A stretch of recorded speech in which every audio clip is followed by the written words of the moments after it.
He looked like a walking box, but he made one of the coolest sounds in the galaxy.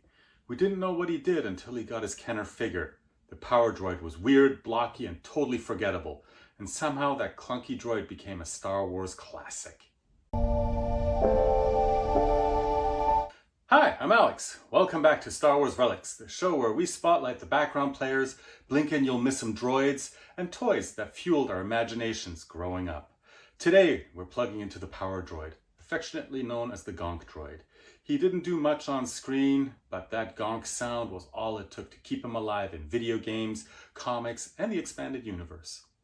The first time we see the Power Droid, it's standing still inside the Jawa's Sandcrawler. Then it suddenly comes to life and starts waddling around with that unforgettable gonk sound. Later, when the Jawas arrive at the Lars moisture farm and begin selecting droids to be put up for sale, the Power Droid scurries out of the way. He's ultimately not chosen to be offered for sale. Interestingly, when Aunt Beru calls out to Luke, we catch a glimpse of the Lars' own Power Droid already at work, suggesting they had no need for another one. We don't see Power Droids again until The Empire Strikes Back, where 3 of them show up early in the Rebel hangar on Hoth.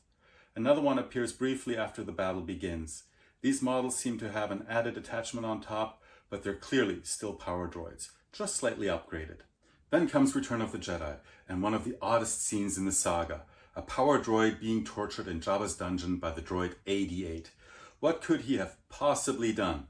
It's the first time we actually hear the Power Droid's voice. It is frightened and it can feel pain. When I first saw the Power Droid, I had no idea what its purpose was. It's not obvious. He doesn't have a face, no arms, barely moves, and in A New Hope, he just sort of waddled around in the background. It felt like not much effort went into him.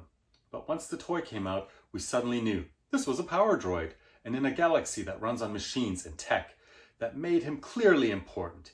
He made his trademark gonk sound right from day one. Over time, he kept showing up in the background of comics, games, and more films. By the time Return of the Jedi rolled around, he was being tortured in Jabba's palace. We heard his voice for the first time, which humanized him. I especially loved his role in the Star Wars Battlefront game on PS2, just casually walking around, filling up your ammo and grenades. His relevance didn't come from the first movie, it built up over time. And now, the Gonk Droid's part of the fabric of Star Wars.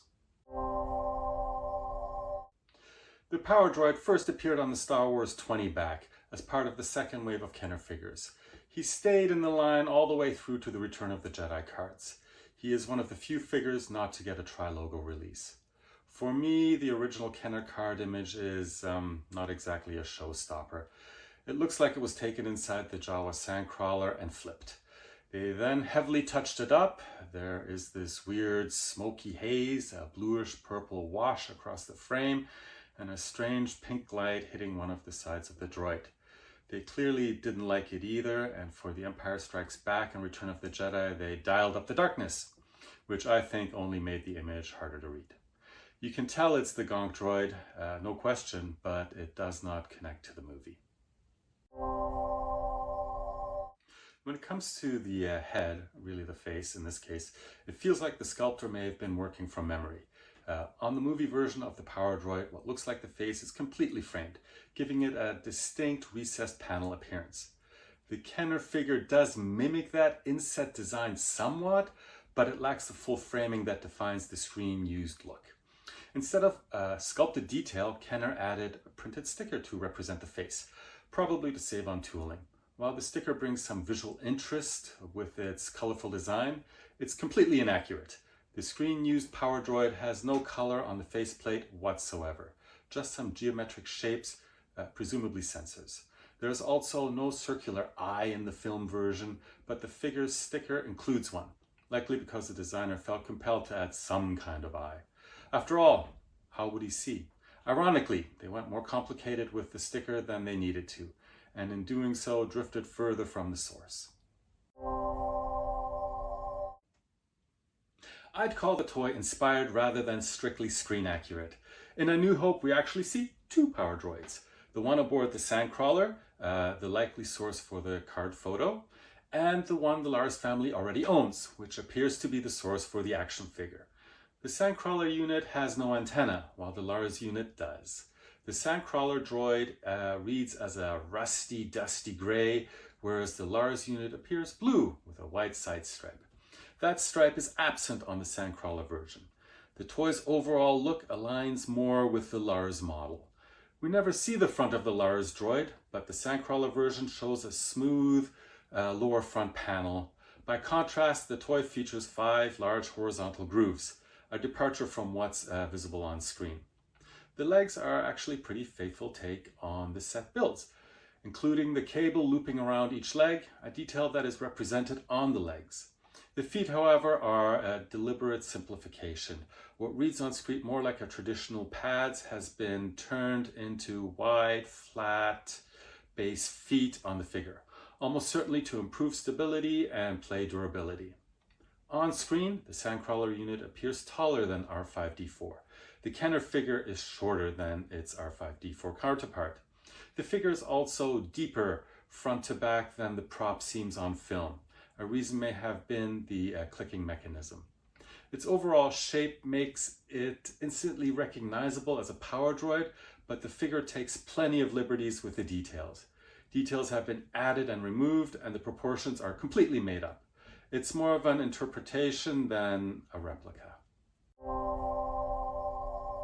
The Power Droid only came with one accessory, a soft rubber antenna that plugs into the top of the figure.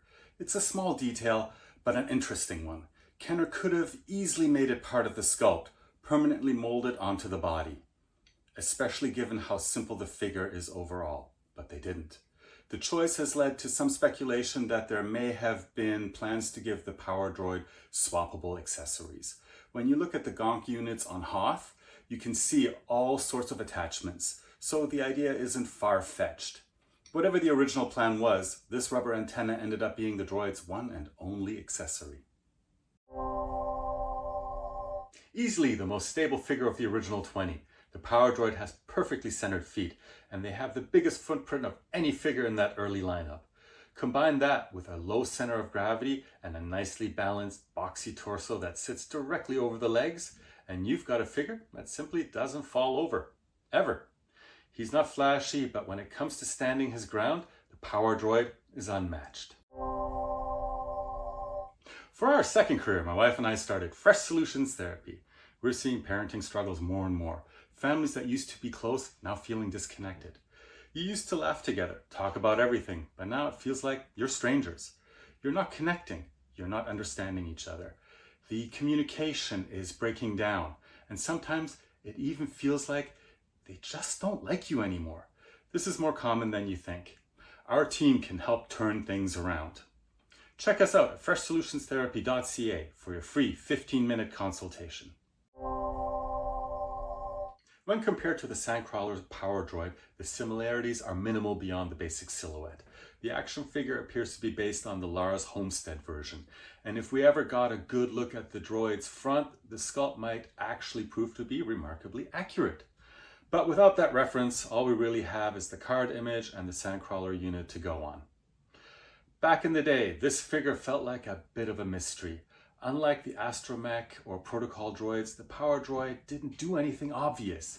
As a kid, I had no idea what his role was. Maybe Kenner should have shown him charging something. And yet, over time, he's quietly earned his place. As fans grew more invested in the machinery of the Star Wars universe, the Power Droid has gone from overlooked background prop to a beloved part of the droid family. In a way, he has vindicated Kenner's choice to include him in the original line, adding a bit of industrial realism to the collection. I never had the Power Droid growing up, and honestly, I don't remember anyone else having him either. Back then, I didn't care. He didn't do anything in the movie, didn't carry a weapon, didn't fire a blaster. There was no reason for me to like him. That all changed over the years. Later, when I got into the original Battlefront games, suddenly the Gonk Droid became one of my favorite parts. Hearing that Gonk as he waddled around refilling ammo, it felt like the game's creators really got Star Wars. So now, even though the figure still doesn't come with a weapon, I've come to appreciate him. He's one of those pieces that grew on me with time. That's it for this episode of Star Wars Relics. If you enjoyed it, don't forget to like, subscribe, and if you got a question, a memory, or even an idea for a future episode, drop a comment below or visit the Star Wars Relics Facebook page. I'd love to hear from you. If you know your Star Wars, you already know who's next. Until then, take care.